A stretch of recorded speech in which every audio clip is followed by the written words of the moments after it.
चाची सास की चाल। रंजना की शादी जॉइंट फैमिली में होती है, जहां राज चलता था रंजना की सास का। लेकिन एक दिन चाची सास कहती है, देख रंजना, हम लोग तो तेरी सास के आगे झुक गए, लेकिन आजकल की बहुएं क्या झुकेंगी। तू तो अपनी बात जोर से कहना, कम से कम पता तो चले तेरी सास को कि हम लोगों ने कितना सहा, लेकिन एक शब्द ना बोले। जोर से? क्यों? आराम से भी तो बात कर सकते हैं ना। वैसे चाची जी, अभी तो मैं आई हूँ, पहले समझ तो लूं घर का काम व्यवहार। समझ लेना। वैसे कल से ना रसोई की जिम्मेदारी तेरी ही होगी। रंजना कमरे में जाती है और माँ को फोन लगाती है। क्या बात है रंजना, इतनी रात को ससुराल में सब ठीक तो है ना? हाँ माँ, लेकिन एक बात पूछनी थी। वो चाची सास ना मेरी सास की बुराई कर रही थी। बोल रही थी कि मैं अपनी सास से जोर जोर से बात करूं क्योंकि वो सबको दबा कर रखती है। माँ, कल से मेरी रसोई में ड्यूटी भी लगा दी है। देख रंजना, किसी के बोलने पर सास से पंगा ना लेना। हाँ, तेरी चाची सास तो मुझे शक्ल से ही चालू लग रही थी। वैसे उसकी भी तो बहू है, वो क्या काम नहीं करती? अम्मा, कौन क्या है ये तो कल ही पता चलेगा ना। हाँ चल, मैं सोने जा रही हूँ, बहुत थक गई हूँ, कल रसोई में काम भी करना है। रंजना सो जाती है। अगली सुबह जब वो सोकर उठती है तो सामने सास खड़ी होती है। वो हड़बड़ा जाती है। माँ जी, मुझे देर हो गई क्या? माफ करिए, मैं नहाकर अभी रसोई में आ रही हूँ।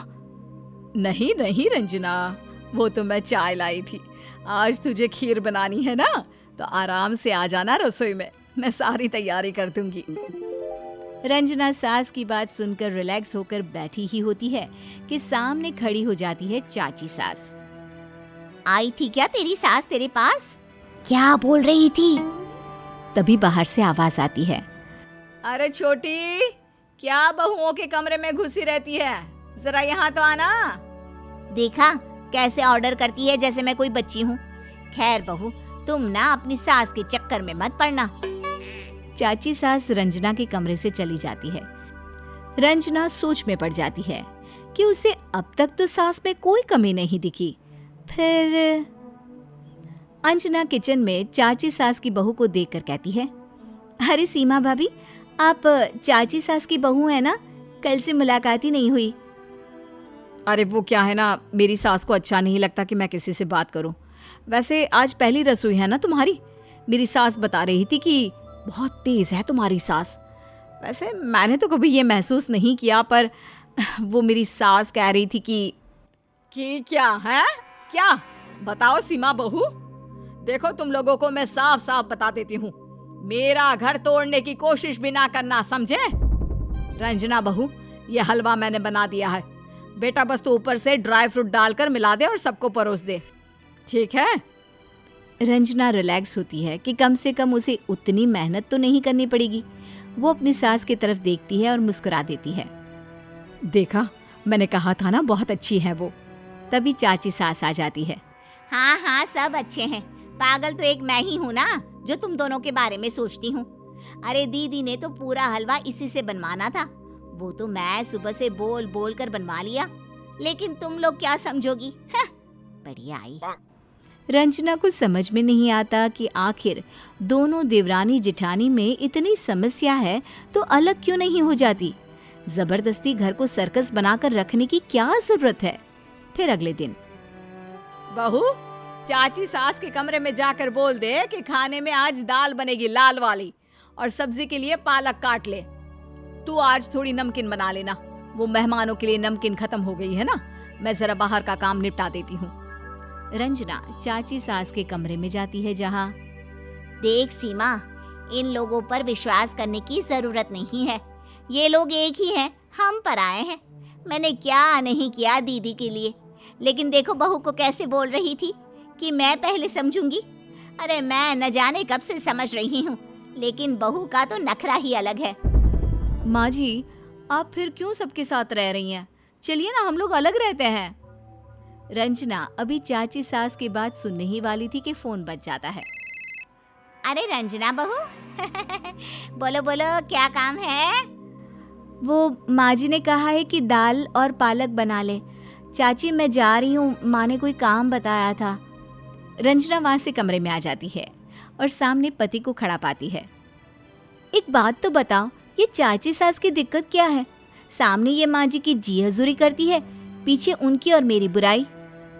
तुम ना इन देवरानी जेठानी के चक्कर में मत पड़ो, और हाँ, माँ को ये सब मत बताना, उनको बुरा लगेगा। फिर एक रोज पड़ोसन से चाची सास कहती है, अरे ये मेरी जेठानी पूरे घर को काबू में रखती है। ना बात मानो तो इतना चिल्लाती है, इतना चिल्लाती है, क्या बताऊं। अरे कल तो बवाल ही कर दिया। सब्जी में नमक क्या ज्यादा था, सारी कढ़ाई ही फेंक दी। हैं? अरे बहन, ये तो तुम ही हो जो ऐसे औरत के साथ रह रही हो, मानना पड़ेगा। वैसे पहले भी तुम बात बता चुकी हो उनकी। हम लोगों से भी बात कहाँ करती है, बस राम राम सलाम करती है, कोई घर की बात नहीं। क्या बात करेगी घर की, ये थोड़ी ना बताएगी जी मैंने सबको परेशान कर रखा है। अरे बहू भी ना परेशान है उनकी, मेरे पास आकर रोती है कि चाची काश मैं आपकी बहू होती। अरे बेचारी को दहेज के लिए परेशान करती रहती है।